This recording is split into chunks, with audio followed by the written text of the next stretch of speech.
SOT D West, Burrow Team. Coming at you from NTC, Off the Radar.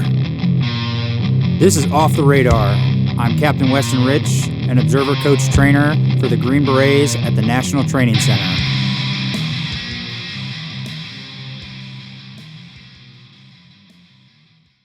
Previously, Captain Cook outlined what Special Operations Civil Affairs, or CA, is and how CA prepares for future conflict.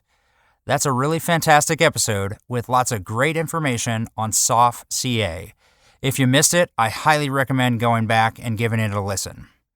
In this episode, we will discuss how the National Training Center gets after training civil affairs and multi-domain operations and how civil affairs fits into the larger picture of SOF and, by extension, the conventional force. You're out there talking about all this multi-domain stuff, hitting on the human dimension, human domain, and how do we get after that at the National Training Center? Like, what does that look like for a civil affairs team when they come here to train, and how do they integrate with SF companies? Gotcha. To get after the human domain in a training environment is a very challenging, it's a very unique challenge, and it is a difficult one at that, but it is surmountable. Things have most certainly gotten better over time. For anyone who's been exposed to GRTC, to NTC, to Raven, Stockholm, any Trident, any of these multitude of soft environments, soft training environments that have an excess of role players, because to have a human domain, you have to have humans. No way. Really? It's crazy. It's wacky. And that other like PMC, ASCO, Sweat MS stuff. So I would argue that those two things, while they coincide, you can tackle both problems separately.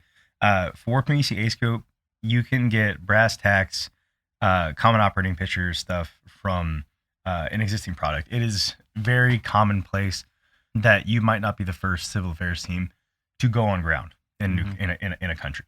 So that being the case, that's kind of what we simulate here, where there was a team that was on ground.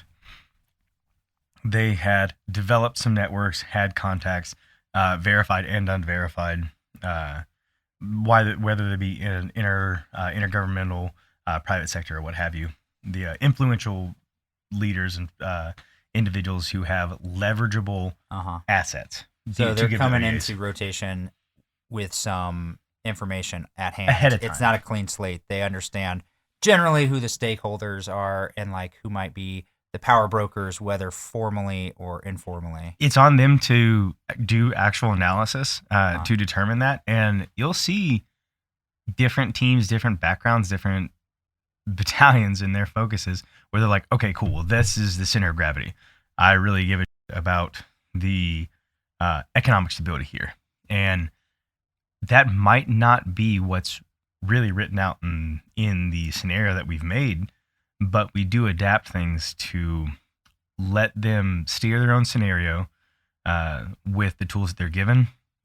And we try to coach them as observer coach trainers towards things that are going to carry more weight. So like if they decide that non-standard logistics is what they want to get after to support the AOB and the ODAs, great. That's definitely an initiative that you should get after. However, let's say it's a large-scale division-level rotation, and you have combatant commanders coming in to take over the battle space once you've progressed on or you've moved the enemy out or whatever the heck have you. Is non-standard logistics really the primary focus that you should enact? Is that the 50-meter target that you can get immediate buy-in benefit from the AOB that you're aligned with? Or should you have some smattering towards that, but then focus on what the transition plan actually should be? Like, what key influential figures can we put into place? What individuals can we stage so that once conflict migrates, we control the battle space as it changes? Because that's what a combatant commander coming in is really going to care about. And that very well might not be what the AOB commander cares about. Again, having multiple people, multiple equities wanting you to do something and understanding command relationships, but also understanding like, hey, maybe that geographic combatant commander isn't necessarily my boss, or boss 1 through 5. Yep. But if I can get after a PIR or absolutely intel requirement he has, or show value, a line of effort he has, then we can get something from them that we wouldn't otherwise. Absolutely. The another big takeaway for that is, if you are going into conflict, let's say it's like how we were at in JRTC, if you are a soft element on ground and conflict happens while you're there, you don't have any conventional forces on the ready to back you up in that regard. You're the only elements there. You're still setting the ground and the framework for them to come in, right? Yeah. You're preparing preparation of the environment. Yeah. You're going to focus on what is going to give you the most bang for your buck for your efforts. Okay. In that area. How would I phrase that? How you stated it as bosses like 1 through 5. I think that's a fun take on it that I haven't actually conceptualized before, because you're right. You do have all these different parents, and you do have to prioritize their needs, wants, and desires. The challenge comes from which one of those equities wants to fuck me over or use me if I don't get after their initiative, or I don't put them as priority number 1. Yeah. And it's a pretty constant fight that we have to fight, and it's because civil affairs, while wildly pertinent, and I think very critical to a battle space, both pre and post conflict, it's not the sexy kick in the door stuff. And everyone needs to recognize that it's valuable, and it's not necessarily the cool guy shit that you're always like trying to get after. It's because when it's not that the cool guy label stuff, people don't prioritize it. Like, well, how many heads is this going to get to roll? And you're like, well, none, man. Like, I'm preventing you from having to take heads. Well, I don't like that, and I can't prove that as a metric. So I'm going to put you on security. Yeah. Well, that's wrong. That's not how to utilize a critical geographic asset. Yes. And it's a pretty standard fight that every CA team leader needs to be prepared to articulate well. Yeah. Much more professionally than I just did. Well, I think metrics are important. Everyone tries to drive at like, hey, we shot this number of bullets, we launched this number of missiles, we, whatever. Yeah. Those are very easy things to count, but civil affairs is something where your measures of performance and measure of effectiveness are very difficult to and they're not tangible. They're kind of ethereal. I agree. And if you're not good at articulating that, you're probably not good at doing your job. You might be really good at doing the job, but if you can't tell your boss and then have him explain it to the next person, then or her. So that's the best way to put it. You're right. If I might be able to explain it articulately, I might be able to eloquently state, this is why this is important. But if I can't convey that in a way that you can then take it and then throw the football to someone else, then I have failed you, and that's going to come back down on you. Someone's going to kick you in the ass and be like, well, I don't see why that's important. And you're like, well, he said something that was good, but I don't know what it was. Well, I might be screwing up measure of effectiveness versus performance. I do it all the time. But an easy thing to count for civil affairs is, hey, how many key leader engagements have you had? Yeah. And it's cool. But what does that mean? Yeah. How much sway do I have, or how much influence, or how much reliable information this nebulous did that really generate, or where, what's the so what, and then the then what of all that. And if we can bring this back to more granular level of National Training Center or JRTC, if you can maybe provide an example, or just hey, a CA team is here on ground at combat training centers. So providing a tangible metric, is that no, just what do they experience, and then how do they articulate that? How are they providing value? Maybe I'm sure you have a bad example. I have some good ones no too. Names, no units, nothing like that. Too easy. No, I have I think more good examples than bad examples. That's good news. But I would say that that's not upon initial infill. Upon initial infill, it's So what you're saying is they get better as they go on. Yes, Okay. because you know why? Because of observer coaches, trainers like you and me, buddy.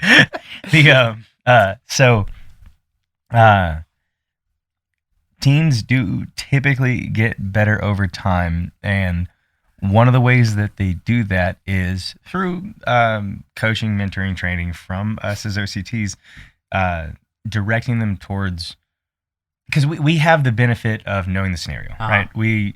There is no way to not be biased from our perspective. And we're like, why are these idiots not getting this? And you're like, dude, you have more information than they do. You can't gauge them on the same metric that you're trying to gauge yourself. It's unfair and it's wrong, and it doesn't actually lead towards better understanding. So with that lens, you can provide them a gentle hand to steer in a particular direction. Like, so that, let's say they're focusing in conflict. This hypothetical. Let's say in conflict they're focusing on humanitarian aid in a contested environment.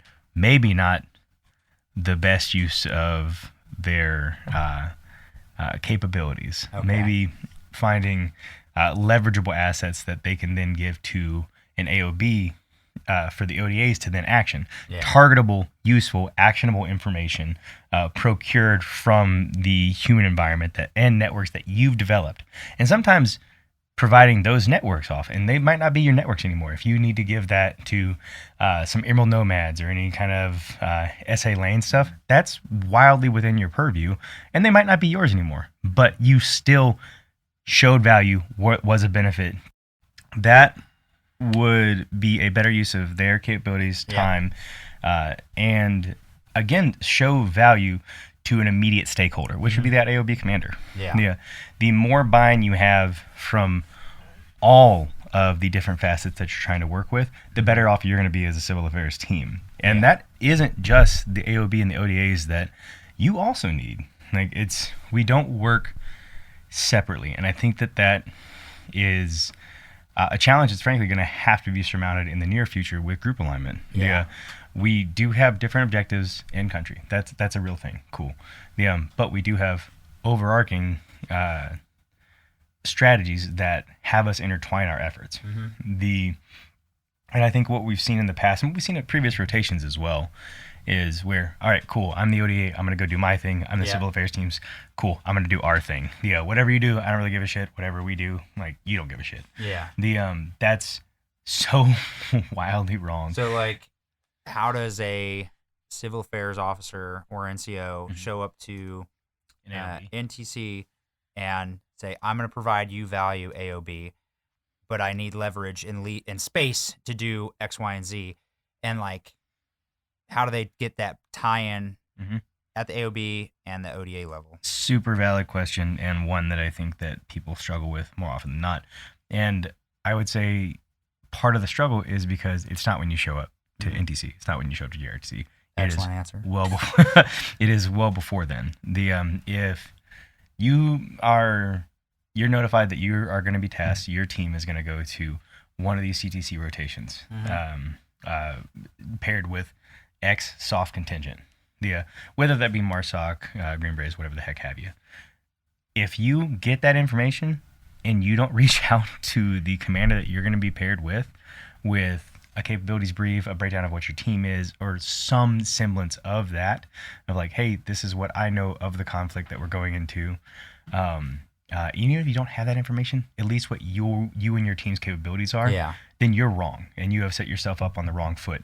And I think one of the best ways that I heard it is that you govern your employment. Okay.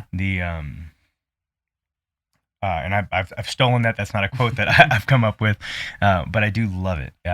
You are the only person that's going to advocate for your future employment. Okay. And if you don't do that adequately, if you don't do that eloquently, and if you don't do that articulately to that AOB commander, then they're going to use you however the fuck that they see fit. And that's well within their purview, like depending on whatever the comrel is, understood.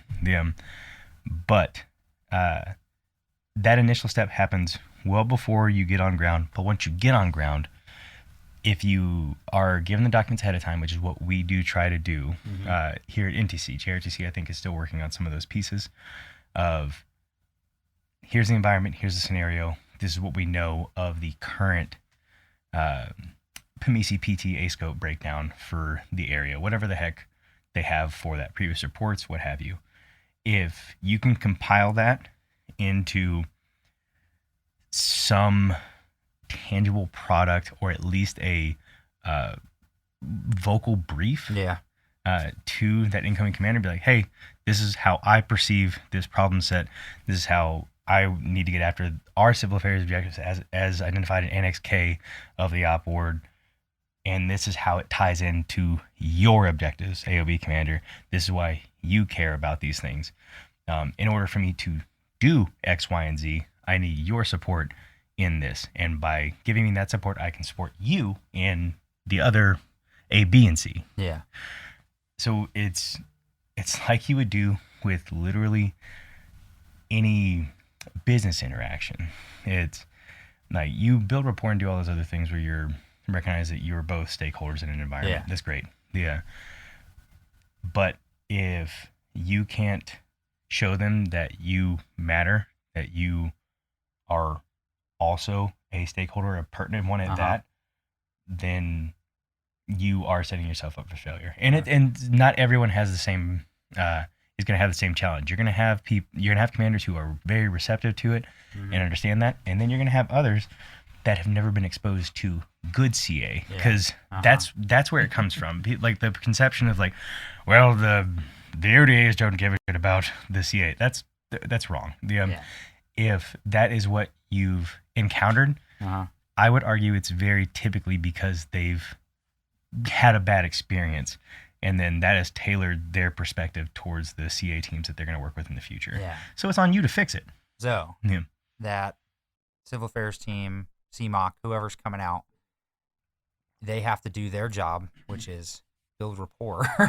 Reach out and build rapport to the AOB commander. Show competency, I think it would be a good show competency. But like anytime you're interacting with somebody, you want to get on early and often and talk to them prior to showing up. And then I think they could provide value by, like, at least at the National Training Center, we provide all the products beforehand and expect at least a mission analysis brief. And I think that's something that a civil affairs team could provide a lot of value in. Easily. And get some buy-in and show that they're here to, they're taking it serious. That's a wonderful suggestion. You're right. The ODAs have to come in and give their game plan ahead of time. Why in the hell are the CA teams not doing the same thing? It's because it's not being asked of them, and they're not considering that. And no one wants to do extra work when you have all the other going on back home. Yeah, definitely a lot on your plate. But. Yes, but if that's a known requirement for the ODA team leaders, great. Make that a known requirement for your CA team leaders the same way. I would argue all facets of the triad should have at least some initial contact brief of what they're planning to do on ground, their mission analysis. These are the overarching LOEs, but here's my LOEs that I'm trying to get after to accomplish them. And I don't think that we've refined that to a point of synchronicity yet. I don't. Because they can get on the same page and synchronize prior to arrival, and then when they're on the ground, they understand each other as a CA element and a SF element. And there are things beforehand. There's the leadership professional development thing here at the CTCs. So about 4 or 6 months out, they could come with that OD or the AOB leadership and meet in person. So not just the AOB leadership. I meant to mention this earlier, and I'd be remiss if I don't bring it up now. I said specifically to reach out to that AOB commander, and I agree with that.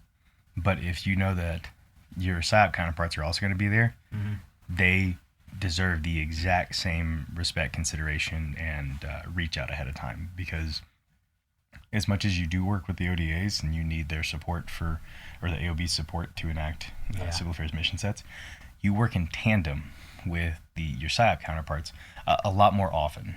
The CA folks do. Because everything that we do has the potentiality for influencing operations, right? Which is their bread and butter. So if you haven't tied in your objectives and you're finding those out on ground, then you're behind the curve. So not only informing them of what your plans are, but getting the PSYOP plan of action as well, which would be rectified from your wonderful suggestion of doing a mission analysis brief from all those elements ahead of time. Yeah, and PSYOP could also go to LTP. That's what it's actually called. My bad. But anyways, on ground, like CA hopefully is already integrated with those other stakeholders, namely what we see here, generally a SF company and some PSYOP teams or a PSYOP detachment. Like once they get on ground, what does that look like? When does CA start getting into the fight, so to speak, not, shooting actual bullets, but getting into key leader engagements and doing things that can get the ball rolling for the SOF and the conventional forces? Right off the bat, so we have the benefit of really experienced role players here at NTC. Almost all of them have prior experience as civil affairs or Green Berets.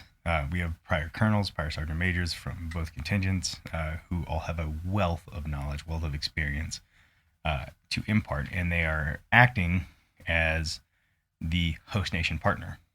So they do a lot of coaching and steering as well. So initial meetup, that's a really easy buy-in. If you have scenario documentation or reports from prior teams that are on ground, then doing the analysis ahead of time, which you should be doing anyway, will help you identify pertinent individuals to reach out to. I would go through partners first, unified action partners first, and then start tackling what I thought was pertinent in the network. And then as the situation develops, you can tailor that however the heck you see fit or however you're steered. But doing that quickly and efficiently, expediently, once you get on ground, is going to give you more buy-in in the long run, because again, you're showing the generation of targetable information and network development that you can then leverage network assets that have things that provide value to the AOB. Okay, so what are these kind of lines of effort that a civil affairs team or military engagement organization can get after? Do they fall into warfighting functions? Because you did mention non-standard logistics, but you also mentioned humanitarian assistance. I feel like there's a big component of understanding your operational environment and time and space on the battlefield, so that civil affairs is doing the right thing at the right time, and not just, hey, we want to hand out soccer balls, and you're like, okay, well, Battalion X just got into a huge firefight on the FLOT, and ODA Y is 20K in front of the FLOT, and they have 3 wounded in action because X, Y, and Z happened. So not really the best time to go do humanitarian assistance. Agreed.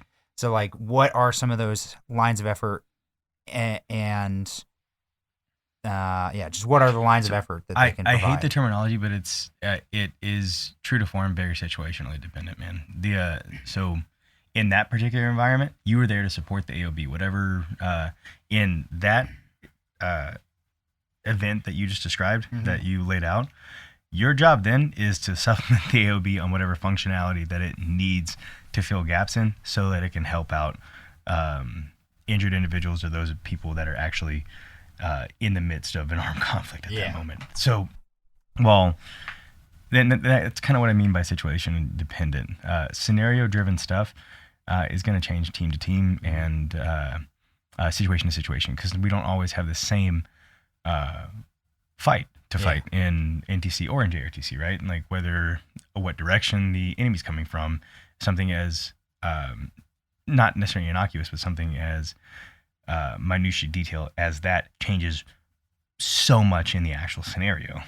So cool, they're coming from this direction. That means the personalities that we've assigned to these towns per role players are not in play in that regard, or we have to change their narrative to have them in a different town, different place, different socioeconomic backgrounds, what have you.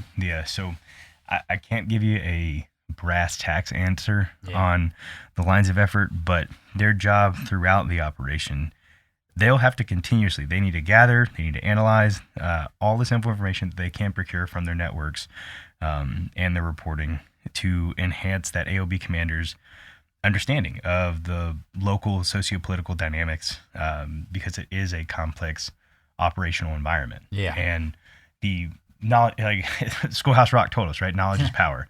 The more you understand of your environment, the better you know how to focus your efforts as an AOB commander. And knowing is half the battle. Yeah, knowing is half the battle. And violence is the other half. But yeah.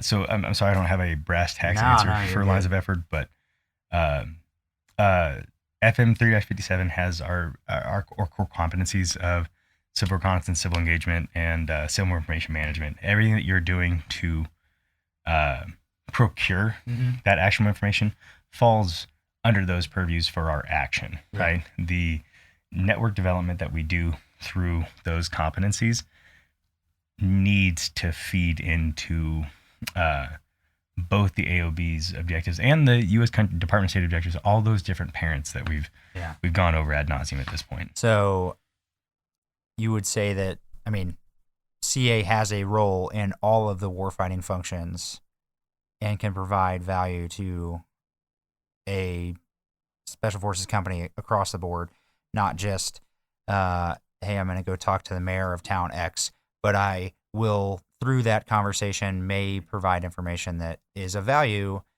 to you or some other organization across the board. But something that you were talking about before kind of keyed my mind into security. I guess that would go towards like protection, and it could just be an offhanded thing that you hear or see while you're out on the battle space, and you go, oh, well, that wasn't there yesterday. And yes, access and placement does give you, that's effectively, civil reconnaissance isn't just picking up the local infrastructure. It is things like that. It is recognizing, hey, the populace, we went out on, let's say here, we went out on a Sunday, it was morning time, and normally, as evidence from the prior times we've been out or prior reporting if they haven't been out before, most people aren't out and about in the streets because they're attending church, they're doing X, Y, and Z function. There was a ton of people out. Why is that? And all of that kind of information might be threads that you need to pull to give the commander a better understanding of the environment. If you know that there's, for protection is another really good segue for that I had a personal experience with. I had the wonderful benefit of working with the MARSOC at the Raven exercise at Camp Shelby in Mississippi. And that exercise is just like this one, has a lot of really wonderful things and some things that need to be refined or rectified. But one of the initiatives that we had to assist in the protective exercise, we're not necessarily with a 4-person element. You're right. I'm not providing like a ton of shooters like to AOB security that in that regard. But other things that we can do is leverage assets that we have developed. So one of the towns that we had worked in, we had worked with the local police department, right? There it was a town who was based out of a lumber service. So they had a big old lumber yard. That's where most of the town was employed. And that lumber yard had been purportedly taken over from malign actors in the area. okay, So a strike was being planned. Great. If a strike's being planned on the main workstation of this town, what are the second and third order effects of that? What can you do to fix it if they are going to blow anything? And what can you do to prevent civilian casualties on that battle space that you're then going to do a strike on? And so that's what we did. We leveraged the police force that we had been working with fairly extensively to kind of put in a local curfew and prevent workers from going into that lumber yard that day. And had we not done that per scenario, we were told that, hey, there would have been dead civilians on the battlefield. So again, but that's being told after the fact. So that's why I say it's preventative medicine. I can't prove a negative. So did we help in protection? We did, but we have the benefit of knowing there was a scenario behind that. In real life, do you think that would have the potential to provide a tangible metric that you can say you helped the AOB commander enact his or her objectives. Yeah. In that regard, that's how I would get after protection as an example, because you brought that one up. That was a lot of important information on civil affairs' ability to leverage their role to enable the larger Special Operations Force to achieve its objective. Next time, we will discuss the differences between SOF CA and conventional CA. Thank you for listening to Off the Radar, where ARSOF prepares for conflict. You have been Off the Radar with Sandy West.